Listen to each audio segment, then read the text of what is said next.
ৰাতিপুৱা বিছনাৰ পৰা মূৰটো তুলিয়েই যদি এইটো ভিউ দেখিছোঁ বুলি কওঁ, বিশ্বাস কৰিবনে বাৰু?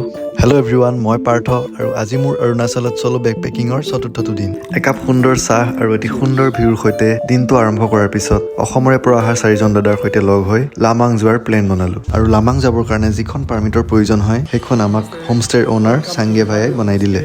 তো हम लोग अभी निकल चुके हैं लामांग बॉर्डर के लिए।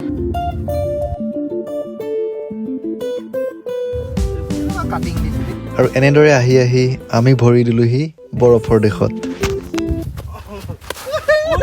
जो आप देख रहे हो ये इंडिया का लास्ट आर्मी चौकी है और इसके आगे पूरा चाइना दिखता है। আৰু লামাঙৰ পৰা ঘূৰি আহি আমি সোমালোহি গুৰুদ্বাৰাত। আৰু গুৰুদ্বাৰাত আপুনি যেতিয়াই আহে তেতিয়াই ফ্ৰী খানা খাবলৈ পাব। আৰু তাৰপিছত আমি ওলাই গ'লোঁ অল গম্পালৈ। অল গম্পাৰ পৰা গোটেই মেচুকাখন ধুনীয়াকৈ দেখি পোৱা যায়। আৰু শেষত আমি ঘূৰি আহি নিজেই মাংস বনাই আজি বনফায়াৰৰ সৈতে বাহিৰতে ডিনাৰ কৰাৰ সিদ্ধান্ত ল'লোঁ। Good night.